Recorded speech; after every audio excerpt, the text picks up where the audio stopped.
ኡስታዝ አቡበከር አህመድ አጋጥሞት ከነበረው የኩላሊት ጠጠር እንዳገገመ ተናገረ። ባለፉት ቀናቶች በነበረኝ የጤና እክል ተጨንቃችሁ ከሁሉም ዓለም ዱዓ ስታረጉ መልእክቶቻችሁን ስታስተላልፉ የነበራችሁ ሁሉ አላህ አማናን በቁርጠኝነትና በብቃት የሚወጡ አመራር አላህ እንዲያደርገን እንለምነዋለን። እስራኤል ግሬታ ተንበርግንና ሌሎች 170 የጋዛ ተማሪዎችን ከሀገሯ አባረረች። ህዝበ ሙስሊሙ በሚጠብቀው ልክ መዘጋጀትና መስራት ያስፈልጋል ተባለ። የአዲስ አበባ ከተማ እስልምና ጉዳዮች ከፍተኛ ምክር ቤት ከክፍለ ከተማ ስራ አስፈጻሚ አባላት ጋር በወደፊት የስራ አቅጣጫዎች ዙሪያ ምክክር አካሂዷል። መርሃ ግብሩን በእንኳን ደህና መጣችሁ ንግግር የከፈቱት የአዲስ አበባ ከተማ እስልምና ጉዳዮች ከፍተኛ ምክር ቤት ፕሬዚዳንት ሼህ ሱልጣን አማን ይባናል። ረብል ዓለሚን ወሰላቱ ወሰላሙ አላ አሽረፊል አንቢያኢ ወልሙርሰሊን ነቢይና ሙሐመድን ወዓላ አሊሂ ወሰሕቢሂ አጅማዒን ወበዕድ። የተከበሩ የአዲስ አበባ እስልምና ጉዳይ ከፍተኛ ምክር ቤት ምክትል ፕሬዝዳንት ሼህ ሙሐመድ ሸሪፍ፣ የተከበሩ የአዲስ አበባ እስልምና ጉዳይ ዋና ጸሐፊ ወንድም ሺሃቡዲን ሼህ ኑሩ፣ የተከበራችሁ የአዲስ አበባ እስልምና ጉዳይ ከፍተኛ ምክር ቤት ስራ አስፈጻሚ አባላት፣ የተከበራችሁ የክፍለ ከተማ ስራ አመራሮች፣ ወንድሞች፣ እህቶች፣ አሰላሙ አለይኩም ወረሕመቱላሂ ተዓላ ወበረካቱሁ።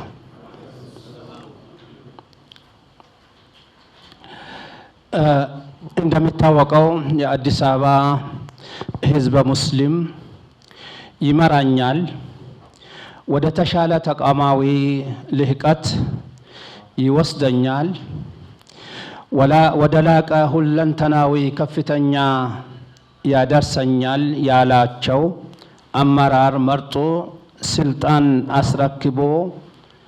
ካስረከበ አሁን 1 ወር ደፍነናል። አላህ አማናን በቁርጠኝነትና በብቃት የሚወጡ አመራር አላህ እንዲያደርገን እንለምነዋለን።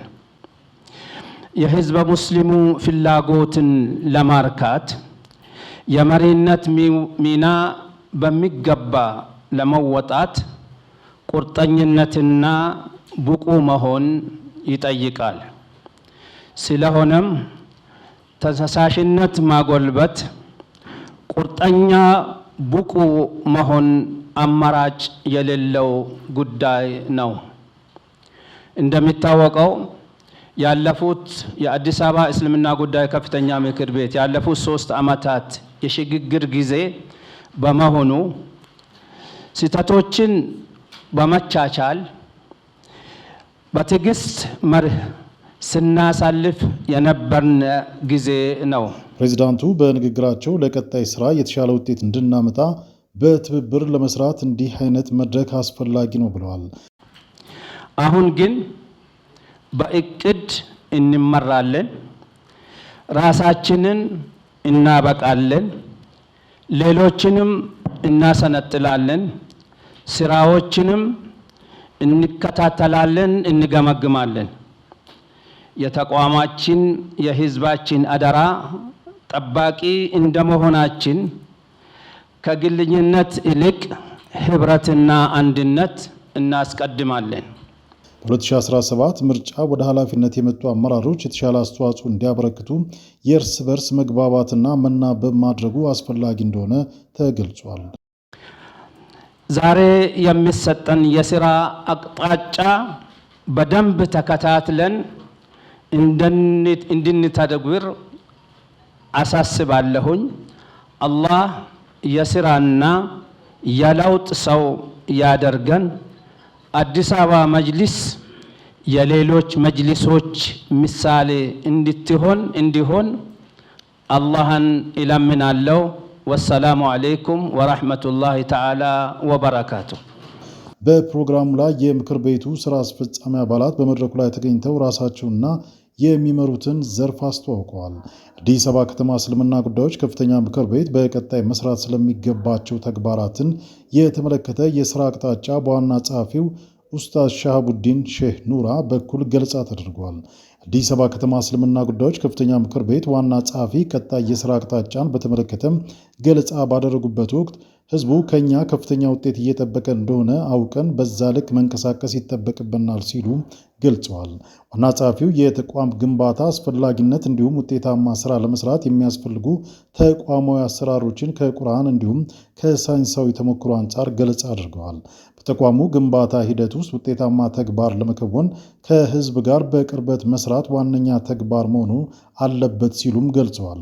የተደራረቡ የማህበረሰባችን ችግሮች ለመቅረፍ በተደራጀና በፍጥነት ሊተገበር የሚችል እቅዶችን ወደ ስራ ለማስገባት ከአሁኑ መዘጋጀት ይኖርብናል በማለት አብራርተዋል። ከወረዳ እስከ ከፍተኛ ምክር ቤት ድረስ የተቀናጀና ወጥነት ያለው ትብብር በማድረግ ለወጣቶች፣ ለሴቶች፣ ለአቅመ ደካሞች እንዲሁም ለወላጅ አልባ ህጻናት የተለየ ትኩረት በመስጠት መስራት ይኖርብናል ሲሉም ገልጸዋል። የአዲስ አበባ ከተማ እስልምና ጉዳዮች ከፍተኛ ምክር ቤት የኦዲትና ኢንስፔክሽን ዋና ሰብሳቢ ዶክተር ዘይኑ ዙበይር በፕሮግራሙ ላይ ተገኝተው ቀጣይ አካሄዳችን በተመለከተ ገለጻ አድርገዋል። ዶክተር ዘይኑ በንግግራቸው ይህ አደረጃጀት በመጅሊስ ታሪክ አዲስ እንደመሆኑ መጠን የተለየ ኃላፊነት ይጠበቅበታል ሲሉም ገልጸዋል። በመጨረሻም አዲሶቹ የክፍለ ከተማ መጅሊስ አመራሮች የሹመት ደብዳቤ ከምክር ቤቱ ፕሬዝዳንት ኡስታዝ አቡበከር አህመድ አጋጥሞት ከነበረው የኩላሊት ጠጠር እንዳገገመ ተናግረዋል።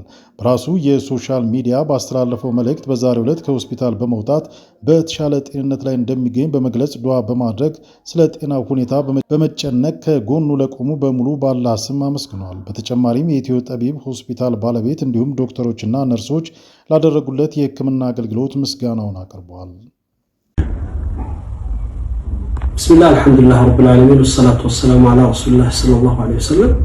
የተከበራችሁ ወንድሞች፣ አባት፣ እናቶች በሁሉም ቦታ ላይ የምትገኙ ባለፉት ቀናቶች በነበረ የጤና እክል ተጨንቃችሁ ከሁሉም ዓለም ዱዓ ስታረጉ መልእክቶቻችሁን ስታስተላልፉ የነበራችሁ ሁሉ ዛሬ በአላህ ሰላም ላመሰግናችሁ እወዳለሁ። አልሐምዱሊላህ ከሆስፒታል ወጥቼ ዛሬ በተሻለ ጤንነት ላይ እገኛለሁ። ሁላችሁንም እንግዲህ ስለ ጭንቀታችሁ፣ ስለ ዱዓችሁ፣ ስላደረጋችሁት ነገር ሁሉ አላህ የተሻለ ነገርን የተሻለ ደረጃ እንዲሰጣችሁ። እንግዲህ ዱንያ የሆነ ባህሪዋ ሁላችንም በተለያዩ ምዕራፎች ውስጥ እናልፋለን። ከመሰበር፣ ከማዘን፣ ከክፉ ነገሮች ሁሉ በእናንተም በቤተሰቦቻችሁ ላይ አላህ እንዳይደርስ አላህ ይጠብቃችሁ። መልካሙን ነገር ሁሉ አስባለሁ፣ ዱዓ አደርጋለሁ። በዚህ ሂደት ውስጥ በተለይ የኢትዮ ጠቢብ ሆስፒታል ባለቤት እንዲሁም ደግሞ ዶክተሮቹና ነርሶቹ የነበረን ቆይታ ላይ በልዩ ሁኔታ ያደረጋችሁት ሕክምና ሀገራችን ላይ በዚህ ልክ በዚህ ደረጃ እንደዚህ የተደራጀና በጣም በሚገርም ሁኔታ ያለ ሆስፒታል ውስጥ በልዩ ሁኔታ ያደረጋችሁልን ሕክምና አሁንም በራሴና ቤተሰብ ስም ላመሰግናችሁ እወዳለሁ። ለእኔ ትልቅ ትምህርት ያየሁበትና በጣም የሚገርም ነገር ያገኘሁበት ነበር። አላህ ይዛችሁን ይክፈላችሁ ሁላችሁንም። ዛሬ ላይ አልሐምዱሊላህ በተሻለ ጤንነት ላይ ስለምገኝ ለሁሉም ላደረጋችሁት ነገር ሁሉ ዛሬም ደግሜ ደጋግሜ በአላህ ስም ላመሰግናችሁ እወዳለሁ። አመሰግናለሁ። ሰላሙ አለይኩም ወራህመቱላሂ ወበረካቱ። እስራኤል ግሬታ ተንበርግንና ሌሎች 170 የጋዛ ተሟጋቾችን ከሀገሯ አባረረች። እስራኤል ባለፈው ሳምንት እርዳታ ለማድረስ የጋዛን የባህር ክልሏን ለመጣስ ሲሞክሩ ተይዘው በእስር ላይ የነበሩትን ስዊድናዊቷን የአየር ንብረት ተሟጋች ግሬታ ተንበርግንና ሌሎች 170 የፍልስጤም ደጋፊ የመብት ተሟጋቾችን ከሀገሯ አባረራለች። ተንበርግ በአቴንስ አየር ማረፊያ በተሰበሰቡ በደርዘን የሚቆጠሩ ደጋፊዎቿ አበባ ሲያበረክቱላት መዳፏን ጨብጣ እጇን ከፍ አድርጋለች። እስራኤሉ የውጭ ጉዳይ ሚኒስቴር አክቲቪስቶች ወደ ግሪክና ስሎቫኪያ መላካቸውን ገልጿል። ከአክቲቪስቶቹ መካከል የግሪክ፣ የስሎቫኪያ፣ የፈረንሳይ፣ የጣሊያን፣ የእንግሊዝ እና የአሜሪካ ዜጎች ይገኙበታል ተብሏል። አክቲቪስቶቹ በእስር ላይ በነበሩበት ወቅት በደል ደርሶባቸዋል፣ መሰረታዊ መብቶቻቸው ተነፍገው ነበር የሚለውም የሐሰት ዜና ውንጀላ በድጋሚ ውድቅ አድርገዋል። 42 ጀልባዎችን ተጠቅመው በስፍራው ከደረሱት 479 ሰዎች መካከል 341ዱ ከሀገሪቱ እንዲወጡ መደረጉን ሚኒስቴሩ አስታውቋል። 138ቱ አክቲቪስቶች እስራኤል ውስጥ በእስር ላይ ይገኛሉ። እሁድ ዕለት ከ40 በላይ የሚሆኑት የረሃብ አድማ ላይ መሆናቸው መረጋገጡን የግሎባል ስሙድ ፍሎቲላ ዘገባ አመላክቷል። ዓላማው በጋዛ ባህር ላይ የተጣለውን ህገወጥ ከበባ መስበር፣ ሰብአዊ ኮሪደር መክፈትና በፍልስጤም ህዝብ ላይ እየደረሰ ያለውን የዘር ማጥፋት ዘመቻ ማስቆም ነው ብሏል። የእስር እርምጃዎቹ ዓለም አቀፍ የባህርና የሰብአዊ ህጎችን የሚጥሱ ናቸውም ተብሏል። እስራኤል ባለሥልጣናት በበኩላቸው ህጋዊ እገዳ ማስተላለፋቸውና ጀልባዎቹ በድምሩ ሁለቱን እርዳታ ብቻ ስለሚያጓጉዙ ጉዳዩ የታይታ ነው ብለውታል። የግሪክ የውጭ ጉዳይ ሚኒስቴር እንዳስታወቀው ተበርግ በእስራኤል ከተባረሩ በኋላ ሰኞ ወደ አቴንስ ከተወሰዱ 16 የአውሮፓ ሀገራት 161 ዜጎች መካከል ናት። ስሎቫኪያ 10 ሰዎችን በተለየ በበረራ ተቀብላል። ስዊድናዊቷ አቴንስ ከደረሰች በኋላ ለጋዜጠኞች እንደተናገረችው የግሎባል ስሙድ ፍሎቲላ የእስራኤል ህገወጥ እና ሰብአዊ የባህር ከበባ ለመስበር የተደረገ ትልቁ ሙከራ ነው ብለዋል። ክሬታ እኛን ይወክላል የተባሉት መንግስቶቻችን ይህን ማድረግ ሲሳናቸውና የዘር ማጥፋት ሞትና ውድመትን የሚያቀጣጥሉ መሪዎች ሲሆኑ እኔን አይወክሉኝም የሚሉ ሰዎች ዓለም አቀፋዊ ትብብር ታሪክ ነበር ብላለች። እመኑኝ በእስር ቤት ስለደረሰብኝ ግፍና በደል ለረጅም ሰዓት ማውራት እችል ነበር፣ ታሪኩ ግን ያ አይደለም ስትል አክላለች። እንዲባረሩ ከተደረጉት መካከል አንዱ የሆነው ስፔናዊ የህግ ባለሙያ ራፋኤል ቦርሄጎ እሁድ ምሽት በማድሪድ አውሮፕላን ማረፊያ ለጋዜጠኞች በተደጋጋሚ የአካልና የአእምሮ ጥቃት እንደደረሰባቸው ተናግረዋል። ድብደቡን መሬት ላይ እየጎተቱ አይኖቻችንን ሸፍነው እጆቻችንና እግሮቻችንን አስረው እስር ቤት ውስጥ አስገቡንና ሰደቡን ሲል ከሷል። እሁድ ወደ ጄኔቫ የተመለሱ 9 የስዊዘርላንድ ዜጎችም ኢሰብአዊ የእስር ሁኔታና አዋራጅ አያያዝ ነበር ሲሉ ቅሬታ ማቅረባቸውን ሮይተርስ የዜና ወኪል ዘግበዋል። እስራኤል የውጭ ጉዳይ ሚኒስቴር ሰኞ ዕለት በተሰጠው መግለጫ የአክቲቪስቶቹ ህጋዊ መብቶች ሙሉ በሙሉ እንደሚከበሩና በዚህ መልክ እንደሚቀጥሉ አጽንኦት ሰጥቷል። የሚረጩት ውሸት ቀደም ብለው ያቀዱት የሐሰተኛ ዜና ዘመቻ አካል ነውም ብሏል። ሚኒስቴሩ እንዳስታወቀው ሰኞ ዕለት መደበኛ የህክምና ምርመራ ስታደርግ የነበረች የህክምና ባለሙያ በእስር ላይ በነበረች በአንዲት የስፔን ዜጋ እስር ቤት ተነክሳለች ብሏል። በኋላም ስፔናዊቷ ከሀገር እንድትባረር ተደርጋለች። ባለሙያ ቀላል የአካል ጉዳት እንደደረሰባት አክሏል።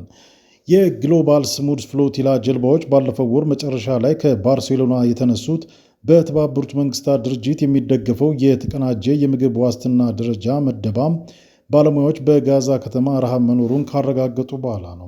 ረሃቡ በሳምንታት ውስጥ ወደ መሃልና ደቡብ ጋዛ ሊዛመት እንደሚችልም አስጠንቅቋል። በጋዛ ሐማስ የሚመራው የጤና ጥበቃ ሚኒስቴር ጦርነቱ ከጀመረበት ጊዜ አንስቶ ቢያንስ 460 ፍልስጤማውያን በተመጣጠነ ምግብ እጥረት ሳቢያ መሞታቸውን ገልጿል። ከእነዚህም መካከል 182 ያህሉ የረሃብ ማስጠንቀቂያው ከወጣ በኋላ መሞታቸውን አስታውቋል። የተባበሩት መንግስታት ድርጅት እስራኤል በጋዛ ላይ የጣለችውን እገዳ በአስቸኳይ እንድታነሳና ሕይወት አድን ቁሶች እንዲገቡም ጠይቋል። አካባቢውን የተቆጣጠረችው እስራኤል በዓለም አቀፍ ሕግ መሰረት በቂ የምግብና የሕክምና አቅርቦቶች ለጋዛ ሕዝብ እንዲደርሱ ማድረግ አለባት። እስራኤል በዓለም አቀፍ ሕግ መሰረት እንደምትንቀሳቀስና እርዳታ እንዲገባ ሁኔታዎችን እንደምታመቻችም ገልጻለች። የአይፒሲ ግኝቶችን እና የጤና ጥበቃ ሚኒስትሩን መረጃ አስተባብሏል። በቅርቡ በተባበሩት መንግስታት የምርመራ ኮሚሽን የቀረበውንና ጦሩ በጋዛ ፍልስጤማውያን ላይ የዘር ማጥፋት ወንጀል ፈጽሟል የሚለውን ውንጀላ አጥብቆ ውድቅ አድርጓል።